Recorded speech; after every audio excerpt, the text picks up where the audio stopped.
Esse é o Ancapso e nós vamos falar agora sobre a diferença entre Trump e Bolsonaro, tá? O pessoal da BBC News Brasil fez uma coluna aqui explicando por que Trump e Bolsonaro são diferentes. E eu vou falar para vocês que sim, são diferentes pelo motivo que eu já falei, eles concordam comigo. O motivo é o STF. Aqui a gente tem um STF atrapalhando a direita, abertamente, politicamente atrapalhando a direita. Lá nos Estados Unidos você tem um STF isento, que acabou saindo fora dessa briga política que estava rolando entre alguns juízes lá contra o Trump, acusação de golpe, não sei o que lá e coisa e tal. Agora, na Argentina, a mesma coisa. Na Argentina também o Milei conseguiu, por conta de que lá também a Suprema Corte de lá não se interferiu na política, não mexeu na política, né? Aqui no Brasil nós temos esse problema. Isso é um problema para o Brasil? Sim, isso é um problema para o Brasil, mas não é um problema tão grande quanto pode parecer. Vou explicar para vocês. Essa notícia foi sugerida por O Esporádico, Mamarov e várias outras pessoas. Obrigado aí ao pessoal que sugeriu notícias lá no nosso site, no visãolibertaria.com. E obrigado a você que está assistindo o nosso vídeo. Se você gosta do nosso conteúdo, por favor, deixe o seu like, se inscreva aqui no canal, né? Pois bem, olha só, a BBC Brasil faz essa comparação entre Trump e Bolsonaro, apontando, como muita gente sabe, que as carreiras são parecidas, né? Eu acho sempre um erro esse negócio de comparar essas figuras da direita que tem no mundo todo, né? Porque, na verdade, o que está acontecendo no mundo não é que a direita está crescendo. O que está acontecendo é que a esquerda está perdendo força. A informação descentralizada e distribuída está tirando eficácia, eficiência de sistemas hierárquicos, que é no que a esquerda se baseia. Então, não só o governo, como toda a organização da esquerda, que é baseada em sindicatos e grêmios estudantis e não sei o que lá, uma hierarquia de organizações que apoia a esquerda, isso perdeu força em função de um aumento de força das pessoas conversando umas com as outras de forma distribuída, né? E com isso, você passa a ter um problema, né? O que resultou disso? A queda da esquerda. E em cada país surgiram lideranças diferentes para se contrapor à esquerda. Dizer que Trump é igual a Bolsonaro? Não, não é, tem muitas diferenças. Bolsonaro fez tudo certo no que tange a pandemia. O Trump fez errado. O Trump é sócia pra caramba em alguns aspectos, tá? Esse negócio de ficar botando tarifa, de ficar ser contra a imigração e não sei o que lá. O Trump tem umas posições bem sócias mesmo. Mas, assim, ele tem em comum com o Bolsonaro o fato de serem contra a esquerda, de lutarem contra a esquerda. Isso é a única coisa que tem em comum entre o Milei, o Trump, o Bolsonaro, a Le Pen e mais não sei quem, um monte de gente na Europa. É justamente essa briga contra a esquerda é o que une a direita mundial no final das contas. São coisas muito diferentes. Mas, realmente, é uma coisa que chama atenção, né? Se você olhar o desenvolvimento da política brasileira nos últimos anos, a gente está literalmente copiando os Estados Unidos com 2 anos de atraso. É só você ver. O Trump ganhou lá nos Estados Unidos em 2016, o Bolsonaro ganhou aqui no Brasil em 2018, né? O Trump perdeu a eleição em 2020, o Bolsonaro perdeu a eleição em 2022. O Trump foi acusado de... Teve o 6 de janeiro lá nos Estados Unidos, teve o 8 de janeiro aqui no Brasil. O Trump foi acusado de golpismo, o Bolsonaro está sendo acusado de golpismo. Cara, está praticamente copiando uma coisa com a outra, né? Até em detalhes, por exemplo, na eleição de midterm lá nos Estados Unidos, né, também a direita ganhou força na eleição de midterm lá nos Estados Unidos, né? Aqui no Brasil também, em 2024, a gente teve eleição para prefeitos, que não é uma eleição assim tão importante, mas que deu para medir também um aumento da força da direita e uma perda de força da esquerda, né? Então, é inegável essa comparação, só que essa comparação para a esquerda brasileira é muito ruim, por isso que a BBC começa a falar que não é tão parecido assim não, né? Não, pô, não, o desfecho vai ser diferente, né? A BBC Brasil está querendo tranquilizar os eleitores esquerdistas brasileiros, dizendo que não, olha só, é parecido, mas não é a mesma coisa. E qual que é a diferença? Qual que é a diferença entre os Estados Unidos e o Brasil? A resposta deles, que é a minha resposta também, é o STF. Esse é o problema, né? Então você vê aqui, ó, se é verdade que os destinos de Donald Trump e Jair Bolsonaro se espelharam por anos, não é que se espelharam, o Brasil copiou os Estados Unidos. Por quê? Porque quem faz depois copia, né? Lógico, né? Os Estados Unidos fez uma coisa, o Brasil foi lá seguindo atrás da mesma coisa, né? Muito embora, é aquilo que eu falo para vocês, o motivador das duas coisas foi o mesmo, foi justamente a informação descentralizada e distribuída, a esquerda perdendo o poder, no desespero, querendo voltar ao poder de forma absurda, com muita sede, acabou tentando ganhar a eleição a todo custo, botaram o Biden lá, o Biden presidente fraco, ninguém apoia o Biden, fizeram tudo que podiam para o Biden ganhar e mais algumas coisas que não podiam, voto pelos correios, sem verificação de assinatura e não sei o que lá e coisa e tal. Beleza, ganhou a eleição. Acabou, assunto encerrado. O problema é, presidente fraco, não tem apoio, precisa gastar dinheiro para manter seu apoio. No final das contas, a economia vai para o saco e ninguém quer ver mais a cara do cara. É o mesmo fenômeno que vai acontecer aqui no Brasil. É o que aconteceu na Argentina também com o Alberto Fernandes, que foi o mesmo esquema. O Macri, né, o Alberto Fernandes voltou com muita força, queria tirar o Macri a qualquer custo e não sei o que lá, fizeram de tudo, conseguiram, botaram o Alberto Fernandes lá, depois voltou o Milei, né? Aqui no Brasil, eu não descarto que vai acontecer alguma coisa parecida. A questão toda é que tem essa diferença, né? Trump e Bolsonaro se elegeram à presidência e perderam suas tentativas de reeleição, mas não aceitaram o resultado e não sei o que lá. Agora teve os ataques, né? Os Estados Unidos e o Brasil relembram os dois icônicos ataques porque a esquerda fez um escarcéu em cima disso, né? A verdade é que foram ataques, foi errado, tanto o 6 de janeiro quanto o 8 de janeiro, foi lógico que foram errados. Foi uma bosta, deu munição para a esquerda. Só a esquerda comemora essas coisas. Ninguém da direita comemora nem o 6 de janeiro, nem o 8 de janeiro aqui no Brasil. O 6 de janeiro lá no Capitólio americano, o 8 de janeiro aqui no Brasil, né? 6 de janeiro foi 6 de janeiro de 2021. 8 de janeiro de 2023, né? Então, assim, ninguém comemora essas coisas.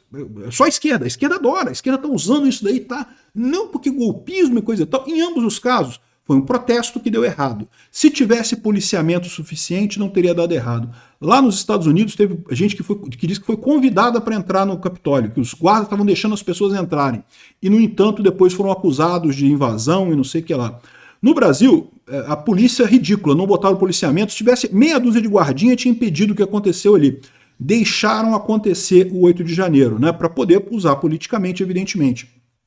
Enfim, aqui, ó, por exatos 4 anos após os ataques dos seus apoiadores ao Congresso, o Trump é quem terá seu trunfo eleitoral confirmado pelos congressistas americanos no dia 6 de janeiro de 2025. Já aconteceu isso, tá? Ele já foi confirmado, vai ser o próximo presidente americano já no dia 20, né? Já Bolsonaro está inelegível e há poucas semanas foi formalmente indiciado pela PF. É provável que o ex-presidente acabe indiciado referente a um julgamento no STF ainda em 2025 e, se condenado, a sentença pode incluir tempo de prisão, né? O pessoal da esquerda tá doido para isso. Eles querem porque querem isso. Eles acham que isso vai enfraquecer Bolsonaro. Não vai. Bolsonaro, o pessoal já está vendo que isso é perseguição, né? Agora, assim como Bolsonaro, Trump também se viu às voltas com a justiça depois de encerrado seu primeiro mandato. Eram 4 casos criminais distintos. A mesma coisa, juízes esquerdistas que queriam prejudicar o Trump. Claramente, obviamente. Caramba, aquele caso que é o mais avançado, que ele chegou a ser condenado por um tribunal do júri lá em Nova York, era um caso de contabilidade, erro de contabilidade, meu amigo. Ele teria fraudado contabilidade nos gastos de não sei o que lá, do dinheiro que ele pagou para a mulher lá. Cara, assim, não estou dizendo que não seja um crime, mas até a defesa do Trump é muito clara nesse aspecto. Quem fez isso foi o advogado. O Trump não sabia que ele estava fazendo esse tipo de coisa, né? Enfim, um absurdo isso daí, claramente o juiz querendo prejudicar o Trump, né? Ah, mas foi os júris que votaram. Júri em Nova York, meu amigo. Nova York é a cidade mais esquerdista dos Estados Unidos, né? É evidente que deu isso daí, né?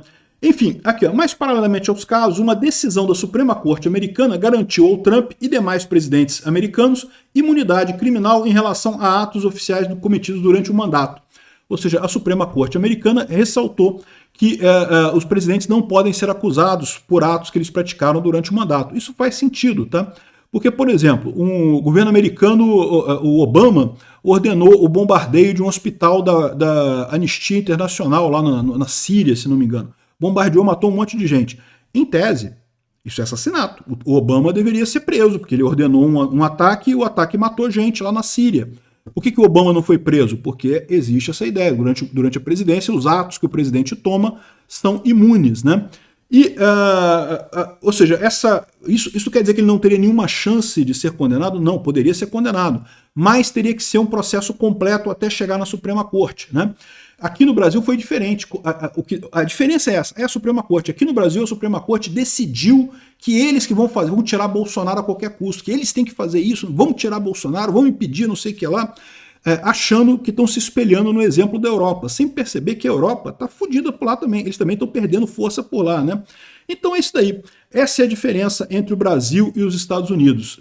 Lá eles têm um judiciário isento. Aqui nós, infelizmente, não temos mais judiciário. Nós temos apenas um corpo de perseguidores de pessoas da direita que vão fazer de tudo para tirar Bolsonaro da disputa eleitoral em 2026. Mas isso pode parecer uma coisa muito ruim. Mas não é não, tá? Porque no final das contas, no longo prazo, isso vai ser positivo pra gente. Bolsonaro tá mais do que óbvio para todo mundo que está sendo perseguido. Seja quem ele indicar em 2026, seja um eventual retorno dele em 2030, 2034, em algum momento do futuro, certamente ele vai voltar com muita força, muito mais força do que esse pessoal imagina, né? Eles estão muito satisfeitos agora, achando que estão abafando e coisa e tal, mas não percebem que o que eles tinham que mudar, eles não conseguem mudar, que é a opinião brasileira, a opinião do povo. O povo continua com Bolsonaro, né? Aqui, ó. E o pessoal da esquerda tá chateadíssimo com isso, né? Trump não convidar Lula é o novo penduricário da extrema-direita brasileira. Não, porque a direita, a extrema-direita brasileira está dizendo que o Trump não convidou o Lula, mas a verdade é que o Trump não convidou um monte de gente, só convidou os caras que são amigos dele. Exatamente esse é o ponto que a gente está fazendo, o senhor Ronilson Pacheco. O ponto que a gente está fazendo é exatamente esse. Fosse o Bolsonaro nosso presidente, ele estaria convidado, junto com o Milei, junto com a direita mundial toda, a Meloni, né, da Itália. Se fosse Bolsonaro nosso presidente, a gente estaria convidado nisso daí, teríamos anos agora de muita cooperação com os Estados Unidos. Ao contrário, como o pessoal resolveu fazer o L, jogou a gente nas mãos da China, da Rússia, do submundo da geopolítica mundial, né? Essa é a crítica, né? Não porque é um penduricário. Não pode criticar o Lula por isso. Aqui, ó. Os outros presidentes nunca chamaram aqui. Ó. A posse do Obama, por exemplo, o Departamento de Estado divulgou um memorando dizendo que não convidarão delegações estrangeiras para a Washington nessa ocasião. Beleza. Antigamente não convidavam, agora convidam. O Trump decidiu convidar. E aí? Qual o problema? Né? Decidiu convidar e convidou os presidentes amigos, e vai um monte de presidente amigo à posse do Trump. Olha que maravilha, não vão os presidentes inimigos, o Brasil está na categoria de presidentes inimigos. Esse é o ponto que a gente está fazendo, senhor Ronilson, né? Realmente é uma merda.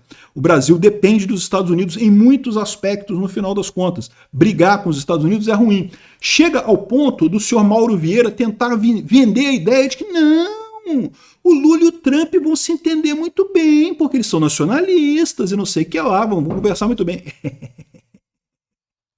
Eu aposto, hein? Eu aposto essa. Eu quero ver o que vai acontecer aqui se o Lula e o Trump vão se dar muito bem. Provavelmente vai ter uma relação formal, fria, né? Não sei o quanto que o Trump vai comprar a briga do Bolsonaro aqui no Brasil, não dá para saber ainda. Vamos ter que esperar ele tomar posse. Ele tem outras preocupações mais urgentes lá nos Estados Unidos e na política mundial do que a situação do Brasil. A verdade é essa, né? Mas eu acredito que sim, que vai ser, não vai ser tão boa quanto o Mauro Vieira está colocando aqui não, né? E já tem até gente na esquerda percebendo esse problema. Como o primeiro ano de Trump 2 pode influenciar a corrida pré-eleitoral no Brasil. O pessoal já está com cozinha fechada, não passa nem Wi-Fi, meu amigo. Estão apertadinho ali, estão vendo que vai dar merda. É o que eu estou falando para vocês. Esse pessoal está preocupado? Está preocupado com razão. Obrigado por assistir o vídeo até o final. Além de curtir, compartilhar e se inscrever no canal, considere se tornar patrocinador com valores a partir de R$ 1,99. Clique no botão Seja Membro abaixo para saber as condições e vantagens de patrocinar o canal. Mais informações sobre o nosso projeto, visite nossos sites indicados na tela.